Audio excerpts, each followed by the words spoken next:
അതേപോലെ തന്നെ ഈ റോയ്, അതായത് എങ്ങനെയാണ് ഒരു ഇമേജ് കെട്ടിവെച്ചിരിക്കുന്നത്, അത് പൊളിയാനുള്ള ധാരണയുണ്ട്. കാരണം ഒരിക്കൽ ജയിലിൽ പോയതിൻ്റെ ഇൻഡെപ്തായിട്ടുള്ള ഇൻവെസ്റ്റിഗേഷനും പരിപാടിയൊക്കെ തുടങ്ങി കഴിഞ്ഞാൽ A to Z കാര്യം, ഇൻക്ലൂഡിങ് ഈ പറയുന്ന മോഹൻലാലിൻ്റെ സിനിമയ്ക്ക് ഇൻവെസ്റ്റ് ചെയ്ത് ഉൾപ്പെടെയുള്ള കാര്യങ്ങളും ഉൾപ്പെടെ സംഭവങ്ങൾ പുറത്തു വരാൻ സാധ്യതയുണ്ട്. പിന്നെ എവിടൊക്കെയാണ് മറ്റുള്ള രീതിയിലുള്ള ഇൻവെസ്റ്റ്മെൻറ്റ്, ഇതിനെപ്പറ്റിയുള്ള ഏകദേശ ധാരണയൊക്കെ ഈ പറയുന്ന ഇൻകം ടാക്സിൻ്റെ കയ്യിലുണ്ട്. അപ്പോൾ ഞാൻ പറയാൻ പോകുന്നത് ഈ മൾട്ടിപ്പിൾ വെർട്ടിക്കൽസ് ഇതിനകത്തുണ്ട്.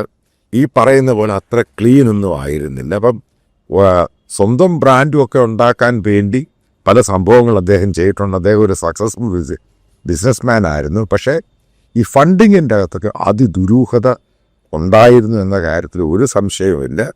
അതിൻ്റെ വെളിച്ചത്തിൽ തന്നെയാണ് കഴിഞ്ഞ 3-4 വർഷമായിട്ട് CJ റോയ്ക്കെതിരെ ഇൻകം ടാക്സിൻ്റെ മറ്റ് പല ഏജൻസികളും, പല ഇൻ്റർനാഷണൽ ഏജൻസികൾ, ഇന്ത്യക്ക് ഉൾപ്പെടുന്ന ഇൻ്റർനാഷണൽ ഏജൻസികളും ഇദ്ദേഹത്തിൻ്റെ പണമിടപാടിനെ പറ്റി അന്വേഷിച്ചിരുന്നു.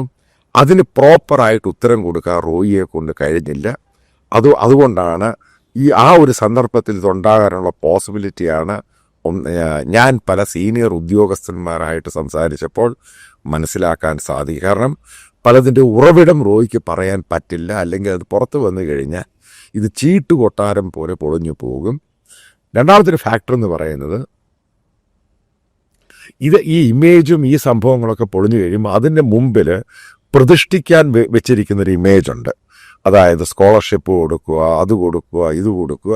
അതൊക്കെ അദ്ദേഹത്തിൻ്റെ പേഴ്സണൽ മാറ്ററൊക്കെ ആയിരിക്കും, അതൊക്കെ അവിടെ നിൽക്കട്ടെ. പക്ഷെ അതൊരു കവചമാണ്, ഒരു കവചം പോലെ നിർത്തുന്നു എന്ന് മാത്രമേ ഉള്ളൂ.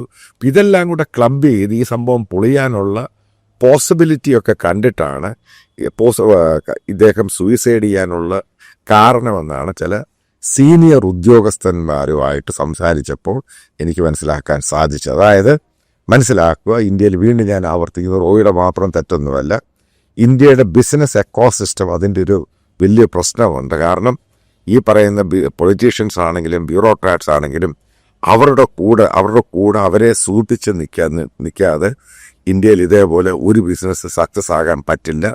ബാക്കി എല്ലാവരും ഒരു 100% ട്രാൻസ്പെറൻറ്റ് എന്ന് പറയുന്നത് പൂർണ്ണമായിട്ടും തെറ്റ്. അപ്പോൾ അതിൻ്റെ കൂടെ റോയി ഒഴുകിയിട്ടുണ്ട്. ഈ പറയുന്ന ഫണ്ടിൻ്റെ ഒറിജിനേഷൻ എവിടെ നിന്നാണ്, ഇതിനെപ്പറ്റിയുള്ള പ്രോപ്പറായിട്ടുള്ള പലതും പറയാൻ റോയിക്ക് കഴിഞ്ഞിട്ടില്ല.